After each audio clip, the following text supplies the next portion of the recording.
আলহামদুলিল্লাহি ওয়াহদা ওয়াসসালাতু ওয়াসসালামু আলা মান লা নাবিয়্যা বা'দা আউযু বিল্লাহি মিনাশ শাইতানির রাজিম বিসমিল্লাহির রহমানির রহিম। প্রিয় দর্শক মণ্ডলী, আশা করি মহান আল্লাহ পাক রব্বুল আলামিনের অশেষ মেহেরবানি ও দয়ায় আপনারা সকলেই ভালো আছেন। প্রিয় দর্শক মণ্ডলী, আজকে আপনাদের সামনে গুরুত্বপূর্ণ একটি দোয়া কবুলের গল্প তুলে ধরব। গল্পটি লিখেছেন ঢাকা লালবাগ থেকে এক আপুটি লিখেছেন, ভাই, আমি অত্যন্ত দারিদ্র পরিবারের একটি মেয়ে। আমি মাদ্রাসায় পড়তাম। আমি মাদ্রাসায় দাওরা পরীক্ষা দেওয়ার আগেই আমার পড়াশোনার খরচ না দেওয়ার কারণে আমার পড়াশোনা বন্ধ হয়ে যায়। তো বাবা মা সিদ্ধান্ত নেয় আমাকে বিয়ে দিবে। তো তখনকার সময়ে মোটামুটি একটি ভালো পরিবারের সন্তান আমাকে বিবাহর প্রস্তাব দেয় এবং তার সাথে আমার বিবাহ বন্ধনে আবদ্ধ হয়। আমরা ওই ছেলেটা বিবাহ হওয়ার আগে তার খোঁজখবর নিয়ে দেখেছিলাম। যদিও আমার আমি রাজি ছিলাম না, কিন্তু আমার আব্বু যেহেতু খরচ চালাইতে পারে না, সর্বশেষ ডিসিশন নেয় যে এই ছেলের কাছে আমাকে বিবাহ দিবে। দেন বিয়ে হয়।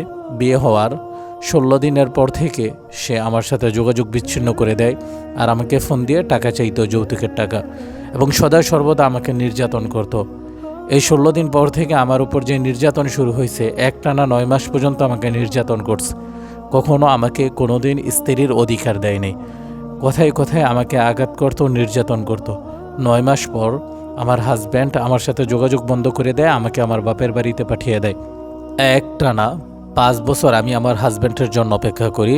সে তার বাড়িতে থাকে, কোনোদিন আমাকে ভরণ পোষণ দেয়নি, আমার খরচ দেয়নি, আমাকে দেখতেও আসে নাই, জানতেও চায়নি। মন চাইলে আমি ফোন দিলে কথা বলছে কিংবা দমক দিয়ে রেখে দিছে। ওই রকম কোনো ভালো স্বামী স্ত্রীর যেরকম সম্পর্ক হয়, যেরকম আচরণ করা দরকার, কিছুটাই আমি পাই নাই। 5 বছর পর আমি চিন্তা করতে লাগলাম, আমার বাবা তো খুব গরিব। আমার বাবা দ্বিতীয়বার যে আমাকে বিয়ে দিবে ওই রকম সামর্থ্য তার ছিল না। আর যেহেতু আমি বিবাহিত মেয়ে, গরিব ঘরের মেয়ে, আমাকে তো আর দ্বিতীয়বার কেউ বিয়ে করবে না।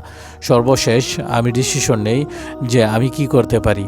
তখন আমি ইউটিউব ঘাটাঘাটি করে এমডি সাবিন অফিসিয়াল চ্যানেল থেকে একটি আমলের কথা শুনতে পাই এবং আমি সেই আমলটা করতে থাকি। আমলটি হচ্ছে, আমি প্রতিদিন কমপক্ষে 500 বার দুরূদ শরীফ পাঠ করতাম আর ইস্তেগফার 500 বার পাঠ করতাম আর পবিত্র কোরআনুল কারীমের এই দোয়াটা পাঠ করতাম, রব্বানা যালামনা আনফুসানা ওয়া ইল্লাম তাগফির লানা ওয়া তারহামনা লানাকুনান্না মিনাল খাসিরিন, রব্বানা আতিনা ফিদ দুনিয়া হাসানাহ ওয়া ফিল আখিরাতি হাসানাতাও ওয়া কিনা আযাবান নার। এই দোয়াটা পাঠ করতাম। একটানা আমি 4 মাস এই দোয়াটা পাঠ করি। 4 মাস পাঠ করার পরে আমার হাজব্যান্ড একদিন হঠাৎ করে আমাকে না জানিয়ে আমার বাসায় আসে এবং সে আমার সাথে কথা বলে, আমার আব্বু আম্মুর কাছে ক্ষমা চায়, আমার কাছে ক্ষমা চায়, সে আমাকে নিয়ে যায়। আলহামদুলিল্লাহ, সর্বশেষ আমি আমার সেই পুরনো স্বামীর সংসার করতে পারতেছি।